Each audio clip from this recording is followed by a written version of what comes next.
People often call Dubai a modern wonder because it rises out of the desert and has a future skyline, fancy shopping malls, and a high-class way of life. But there is a world of exploitation, inequality, and human pain behind the shiny front. Now is the time to take off the mask and face the tough truths that hide below the surface of this modern oasis. Habibi, come to Dubai. Dubai is known as a great place to live, shop, and visit because it has the world's tallest building. It has a lot of oil too. On an average Emirati day, you might drive around in a Ferrari and let your maid come and go as you please. Also, Arabs who are fleeing oppressive governments in their home countries have found safety in Dubai. Indeed, the bleak reality concealed beneath Dubai's gleaming exterior remains mostly unknown to many throughout the world. Take, for instance, the intriguing episode in 2014 when Etihad Airways unintentionally offered round-trip tickets from the US to Abu Dhabi for a paltry $230 owing to a technological glitch. This enthralling occurrence caused a craze among Americans, encouraging a surge of vacationers to the United Arab Emirates. Dubai's attraction is clear, with its opulent hotels, upmarket restaurants, and enormous shopping complexes portraying an image of modern paradise amidst the desert terrain. It's easy to be taken away by its overpowering appeal. However, beyond this surface lurks a harsher truth, one that is cleverly suppressed from tourism brochures and promotional materials. A lot of people from South Asia and other countries move to Dubai in search of a better life, more economic opportunities, and endless opportunities. But the truth is not at all what they thought it was. They could get caught if the authorities or companies take their passports when they get there. These refugees are taken to Santapur, which is on the edges of Dubai and not connected to the city's shiny exterior. They are put up in basic housing that is often overcrowded and can't fit more than 5 people. People get sick a lot because they can't get to simple facilities like clean water and good airflow. On top of all that, the working conditions are absolutely terrible, with workers having to put up with brutal 12-hour shifts in temperatures that go beyond 50 degrees Celsius. Despite the government's reluctance to participate, the suffering of migrant workers cannot be overlooked.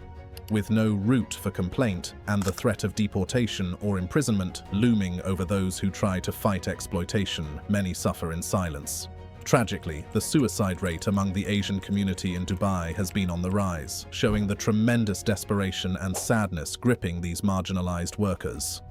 While Dubai may surprise newcomers with its opulent attractions and cosmopolitan lifestyle, beyond the facade lies a brutal reality of inequality and exploitation. The city's economic rise comes at a great human cost, with migrant workers suffering the brunt of its unrelenting quest for progress.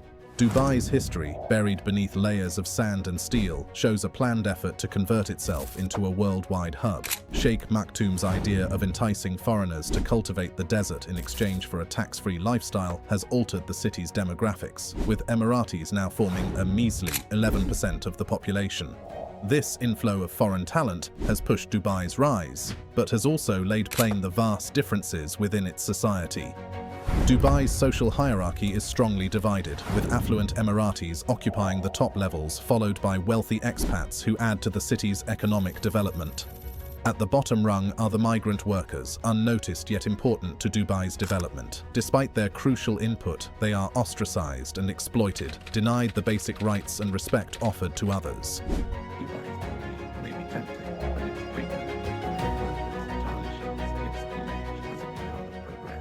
Another thing about Dubai is you can basically drive the whole city from start to end in an hour. After living there for a few years, you might run out of things to do.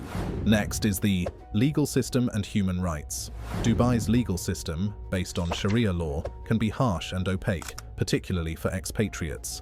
While the city presents itself as modern and progressive, there have been instances where individuals, including foreigners, have faced severe penalties for seemingly minor offenses. Cases of individuals being detained for debt-related issues, alcohol consumption, public displays of affection, and even social media posts that are deemed offensive have drawn attention to the limitations of personal freedoms in the city. Next is the culture. It's been washed away with the hundreds of nationalities living in it. Almost. 40 to 50% of the population are Indians or Pakistanis and foreign expats.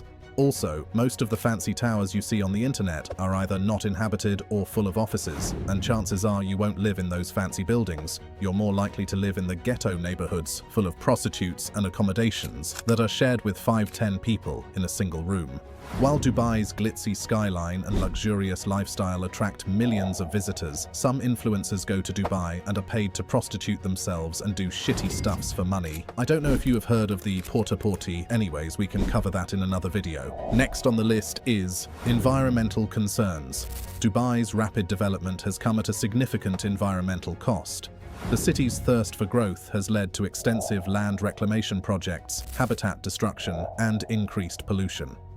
Concerns have been raised about the impact of urbanization on local ecosystems, including marine life in the Persian Gulf. So that is all the time we had today, folks. Hope you enjoyed this video. Do not forget to subscribe to our channel, and do hit the bell icon on your way out. See you all next time.